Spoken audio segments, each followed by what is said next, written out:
Muy buenos días, mi nombre es Raúl Miranda, soy estudiante de la Universidad Bicentenaria de Aragua del Núcleo Puerto Ordaz y en esta oportunidad estoy realizando la cuarta actividad de la materia de comunicación social y geopolítica, que consiste en enfocar o hablar de un tema en donde las naciones tienen sus ojos dirigidos a dicho tema, que es nada más y nada menos que de la guerra de Ucrania y Rusia y su repercusión en los países de Europa y por supuesto dar una respectiva posible solución.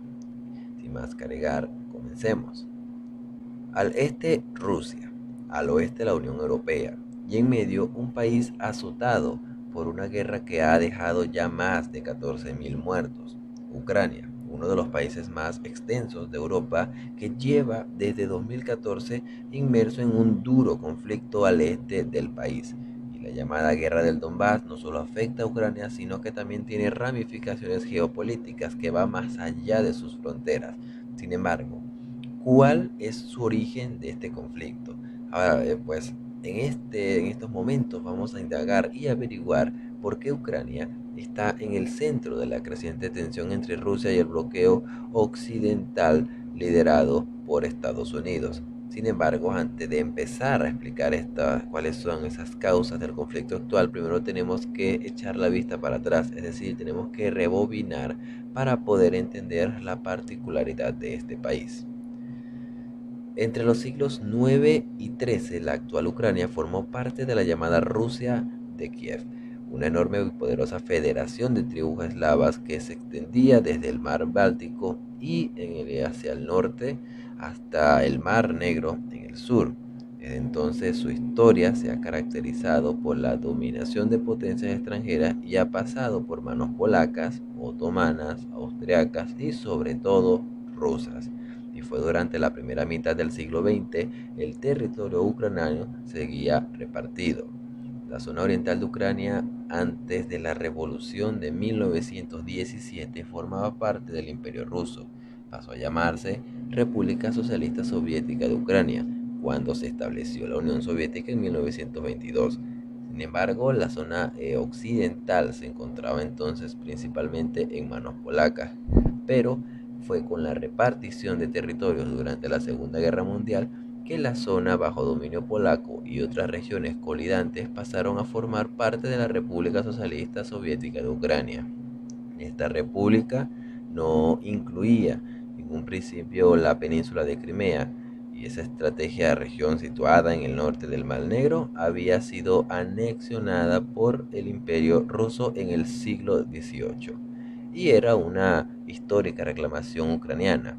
Sorprendió, sin embargo, que en 1954 el entonces líder de la Unión Soviética, Nikita Khrushchev, hiciera caso a esta reclamación y decidiera que Crimea pasara de manos rusas a ucranianas. Todo esto sí, bajo el manto común soviético.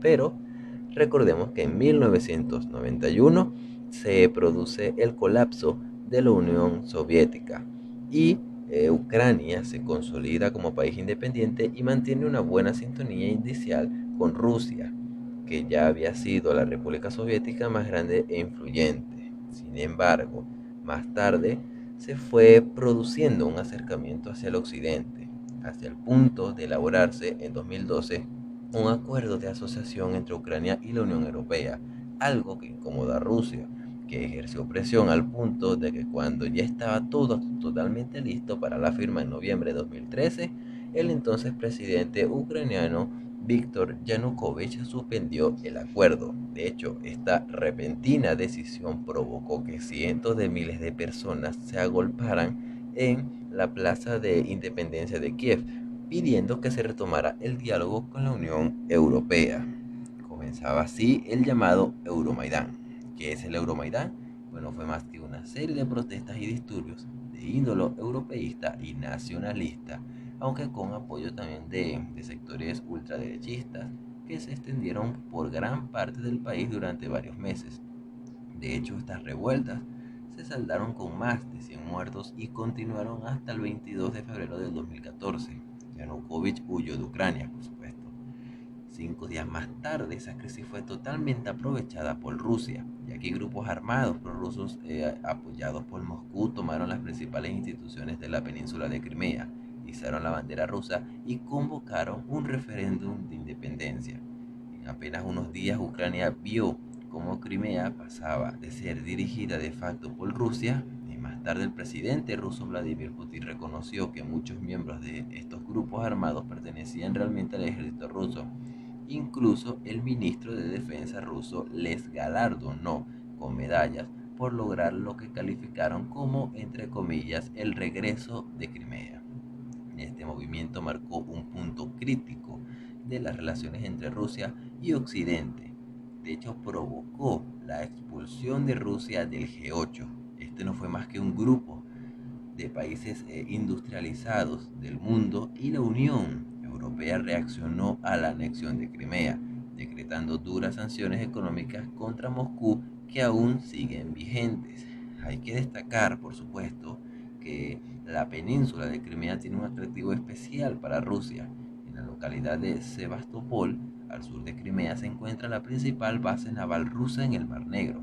Desde la independencia de Ucrania, Moscú pagaba una tasa anual a Kiev por el uso de esta base, cosa que ya no necesita hacer por su anexión.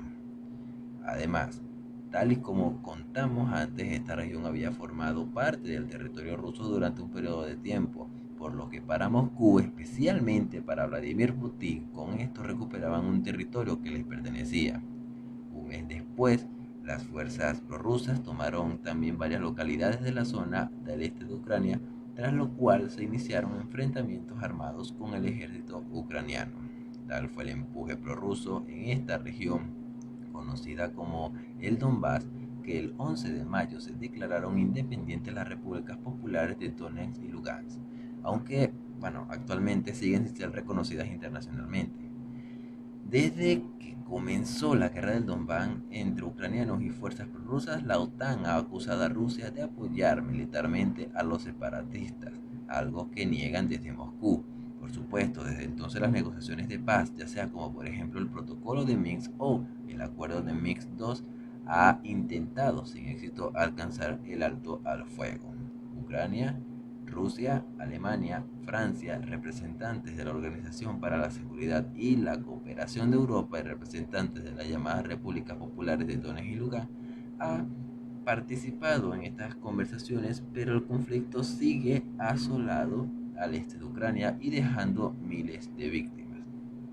Naciones Unidas ha advertido que los crímenes de guerra que se han sucedido desde el 2014 en esta región, así como el alarmante deterioro de los derechos humanos. También contabilizan en más de 1,5 millones de personas que se han visto obligadas a dejar sus casas durante ese tiempo. Pero esto nos lleva a la incógnita de qué implicaciones geopolíticas y económicas tiene este conflicto. Pues para empezar, Rusia y Ucrania comparten lazos históricos, étnicos y culturales. De hecho, precisamente en las regiones en conflicto la mayoría de la población habla ruso, en lugar de ucraniano. Y esta es una de las razones que dan quienes defienden la anexión de estas regiones ucranianas desde Moscú. Por su parte, la Unión Europea y Estados Unidos ven en Ucrania un potencial aliado a nivel estratégico y militar, justo a las puertas de Rusia. Y según algunos analistas, esto es lo que precisamente quiere evitar Putin. En 2008, la OTAN, con Estados Unidos a la cabeza, prometió que Ucrania y Georgia, otra ex república soviética, serían admitidos en la Alianza Atlántico. Y esta es una de las cosas, de las, entre comillas, líneas rojas marcadas por Rusia. Putin ha repetido que quiere evitar que la OTAN extienda su influencia hacia países de Europa del Este y Asia Central. Pero además, la industria energética también es clave para poder entender la trascendencia de esta disputa. Rusia se ha construido un enorme gasoducto entre su territorio y Alemania, llamándolo con el nombre de Nord Stream 2. Sin embargo, el proyecto se encuentra bloqueado actualmente por Alemania y la Unión Europea, quienes temen que Rusia pueda utilizar este gasoducto para presionar a Ucrania.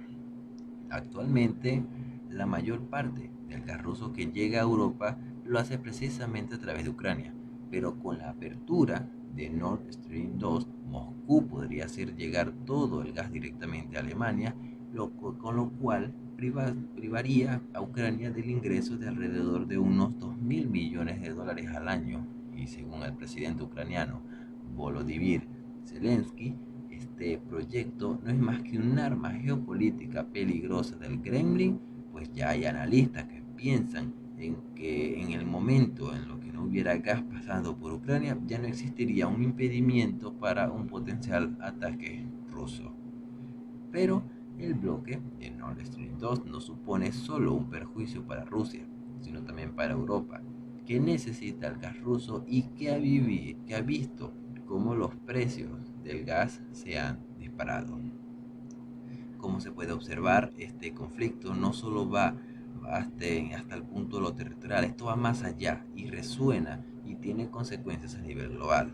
Ahora bien, pasamos a la solución del caso. Sí es bien cierto que los tambores de guerra siguen resonando en Europa. La situación en el viejo continente ha llegado a tal punto en donde nadie creía que iba a llegar. Y por supuesto la escala de tensión ha superado las expectativas de cualquier analista. Sin embargo, existen las incógnitas de que si hay una solución viable al conflicto o que puede negociar Ucrania, Rusia y los países de la OTAN. Pues a la diplomacia aún le queda un as bajo la manga. En este caso, primero hay que aclarar que tanto la OTAN como Rusia han sido incapaces de ponerse de acuerdo. Y es que en cierto modo podría notarse que es normal, ya que las demandas de Rusia son demasiado exigentes. De hecho, primero reclama o pide del no desplegar misiles balísticos cerca de las fronteras de Rusia. Ok, esto puede ser comprensible, lógico y normal. La segunda es que la OTAN no acepte nuevos miembros más al este como pueden ser Ucrania y Georgia, y aquí ya la postura rusa es más discutible, ya que cada país se supone que debe de ser libre y soberano de planificar sus propias estrategias de política. Y por último, la tercera, es que Rusia pide que se desinstalen todas las infraestructuras militares construidas en el este de Europa tras 1997. Esto ya incluye las bases militares y sistemas de defensa en muchos países como Polonia, Hungría, República Checa, Bulgaria, Rumania, Eslovaquia, Letonia, Lituania y algo que a estos países de hecho no están dispuestos ya que tienen el pasado muy presente y no confían estar sin defensas ante Rusia y mucho menos cuando ésta se anexionó en Crimea en 2014. ¿Okay? Por todo esto tenemos que olvidarnos totalmente de que la OTAN va a aceptar estas existencias. Entonces, ¿qué se puede hacer? Pues para evitar males mayores que se desemboquen en una invasión ucrania o, que es lo peor, en una hipotética tercera guerra mundial, Alemania y Francia han propuesto una solución, que es resucitar los acuerdos de Minsk. Como se había mencionado anteriormente, los acuerdos de Minsk no son más que un protocolo firmado entre Ucrania, Rusia, la República Popular de Donetsk y Lugansk, y el problema es que este acuerdo nunca se ha respetado y su firma desde el 2014 y la firma en su segundo protocolo en 2015. Todos los firmantes lo han ignorado totalmente. Sin embargo, para entender un poco mejor qué es lo que dice el acuerdo de Minsk y por qué puede ser una solución real. Bueno, el acuerdo consta de 12 puntos. El primero es un alto al fuego en las regiones de Donetsk y Lugansk. El segundo es retirar armas pesadas para crear una zona de seguridad en la línea del frente. También esto aquí es cuando aquí se prohíben las operaciones ofensivas y el vuelo de aviones de combate en las zonas de seguridad. El tercero es que la OCE garantiza o garantizará el seguimiento y la verificación para que el tratado se cumpla y se establecerán grupos de trabajo para el seguimiento del acuerdo.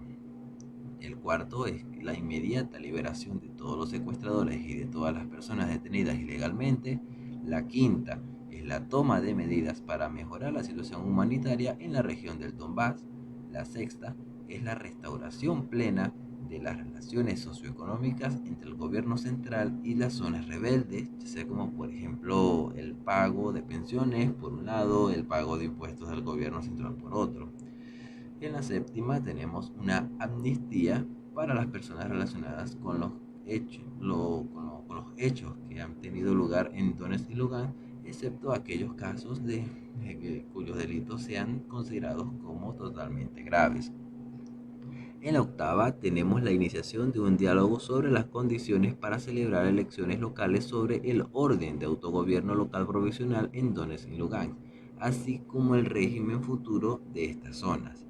El noveno dice que el acuerdo tiene que ser aprobado por el Parlamento de Ucrania, indicando el territorio que se encuentra bajo el régimen especial de autonomía local en las provincias de Donetsk y Lugansk, basada en la línea establecida por el Memorando de Minsk del 19 de septiembre del 2014. En la décima, Ucrania se debería de comprometer a una reforma constitucional que suponga la aprobación de un régimen especial de autogobierno en los territorios de Donetsk y Lugansk. También aquí se aprobarían las leyes permanentes que hagan falta para asegurar este estatus especial. En el 11º contamos con que todas las unidades armadas y equipos militares extranjeros, así como mercenarios, saldrán del país, mientras que se desarmarán todos los grupos armados ilegales. Además, todas las cuestiones relacionadas con las elecciones locales se examinarán y acordarán con los representantes de Donetsk y Lugansk. El 12º, como último punto, es la aprobación de un programa de recuperación económica y reconstrucción de la región del Donbass en el este de Ucrania. Es decir, que Ucrania se tiene que ocupar de lo que se llega al Donbass, el dinero suficiente para su reconstrucción. Ahora, muy bien, ¿qué gana cada bando? Pues por un lado, Ucrania sí evitaría la invasión rusa y podría terminar la guerra civil, y también podría recuperar a Donetsk y Lugansk, que llevan ya independizados desde el 2014. Rusia conseguiría mantener una gran influencia en el Donbass y les permitiría a sus títeres de Donetsk y Lugansk en el departamento ucraniano influyendo en las políticas de Kiev. Se ahorraría, por supuesto, una gran cantidad de víctimas y evitaría una crisis económica. Donetsk y Lugansk conseguirían una mayor autonomía que la que tenían antes del 2014. Además, que los acuerdos de Minsk mejorarían la situación humanitaria en la zona y su población, como por fin podrían, por supuesto, también su población podría comenzar a sacar la cabeza. Y por último, por otra parte, tenemos a OTAN y la Unión Europea, que si bien no cambian mucho las cosas, sí conseguirían que la región se estabilice, cosa que les interesa bastante, es su principal objetivo, especialmente la Unión Europea, ya que depende mucho del gas ruso y que podría tener energía a menor precio. Y este es todo el video del día de hoy. Espero que te hayas informado, te hayas educado, que es lo más importante, y nos estaremos viendo en otra ocasión. Sin más que agregar, soy Raúl Miranda y nos vemos hasta la próxima.